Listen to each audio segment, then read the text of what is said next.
everyone. In my last video I have taught you about different parts of human eye and its working. In this video I am going to teach you some important questions concerning your board exam that are based on human eye. So these questions are written on the board. Turn by turn I am going to teach you each question. So first question is converges light. Name the part of eye which helps in converging the light. You know, first part, that is cornea, that is also is convex in nature, bulging outward. It converges light up to some extent.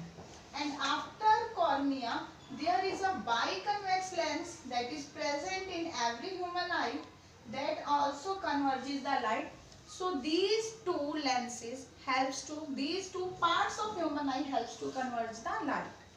So it is the part of eye that converges light are number one cornea and second one biconvex lens. Number two, we have to differentiate between rod cells and cone cells. I have told you that on retina two types of cells are present. Number one, that is rod cells, and number two, that is cone cells.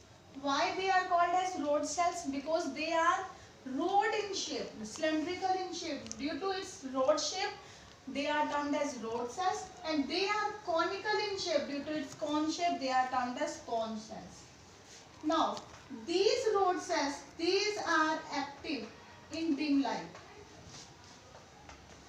It means when the intensity of light in our surrounding is very low, dim, then rod cells become active. Okay. In contrast, cone cells become active when intensity of light is proper. Means in bright light, cone cells become active. Rod cells do not help to distinguish color. It means all the colors are equivalent in context of rod cells, but cone cells help us to distinguish different colors. So we can distinguish red color, green color, blue color and so on only due to the presence of cone cells. Some persons may be suffering from disease that is known as color blindness. It means they are unable to distinguish some particular color. That is only due to non-proper functioning of cone cells. In this way we can distinguish rod cells and cone cells. Now next question is, what is the function of iris? Iris, number one, it helps in adjustment size of pupil. It means it helps to adjust the size of pupil. By adjusting the size of pupil, it controls the amount of light entering the eye. Amount of light that is entering the eye. It protects our eye from glare. Protects our eye from glare. What is glare? I have told you in my previous video. That is high intense light. Just like so bright the sun is, when you look towards the sun, your eyes are unable to open in a proper way. It protects our eye from glare. That is Hindi meaning chondha. Means बहुत ज़्यादा intense light में enter करना. Why we can't see for some time when we enter in a dark room? As I have told you, ciliary muscles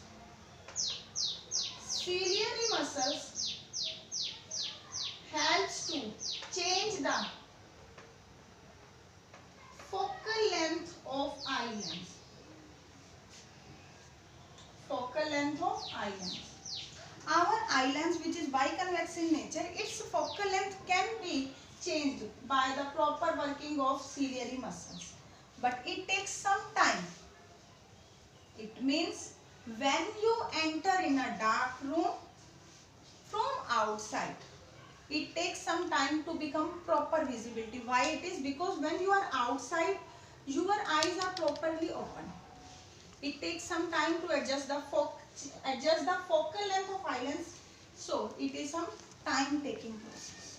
Okay. Next, name the part of eye which is insensitive to light. It means even a large amount of light is falling falling on that surface that remain insensitive, that is known as blind spot. Andh bindu, totally non-sensitive, insensitive to light.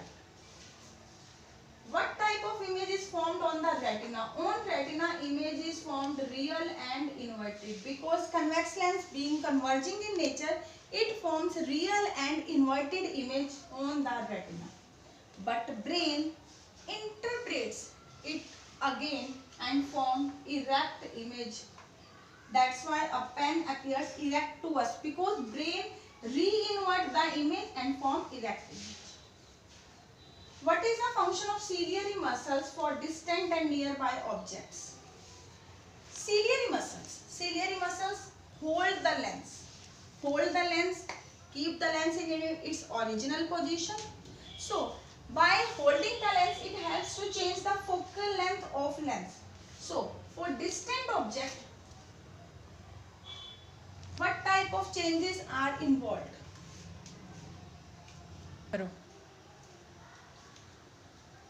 Now, when the object is distant, distance means too far, rays are parallel. If rays are parallel, less power, less converging power is required. So, focal length is more. When focal length is more, it means thin lens. Thin lens. Why? Why the lens become thin? For distant object, it is done by ciliary muscles. You can come to know about the same point again when you are saying nearby object. When the object is nearby, it is diverging in nature. Due to diverging, more converging power.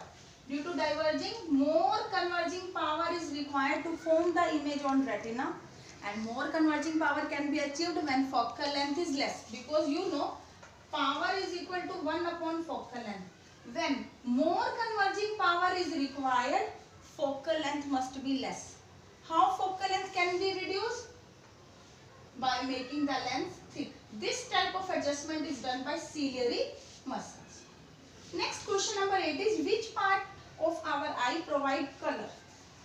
I have told you that iris is a color diaphragm that provides a particular distinct color to any individual. It means iris is responsible for providing a color to human eye. Next question is, why pupil appears black?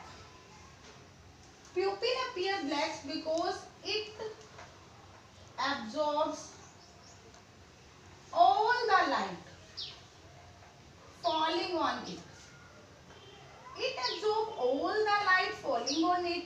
It means no reflection take place. As no reflection, no color. That's why it appears black to us. Pupil always appear black to us. Next question number 10 is, name one bird that can see in night. The bird that can see in night are nocturnal birds. Nocturnal means that are able to see in night, just like owl. Why?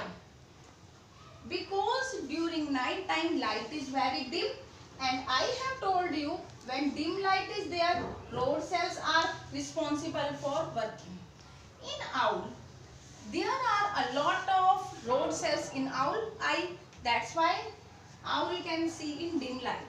So that's why owl can see in night. But due to absence of rod cells too much, we can see in dim light, but not up to such extent, because the number of rod cells in our body is less. Next, last question is, why we can't distinguish color at night? Because during night light is dim, and when light is dim, only rod cells are becoming active.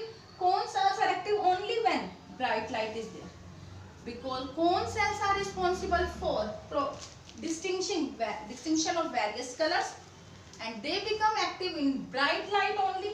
But when during night light is dim, a person can't distinguish between different colors. So these were important questions concerning your board exam. In my next video, I will teach you some more topics that are based on human eye. So be with me. Till then, goodbye.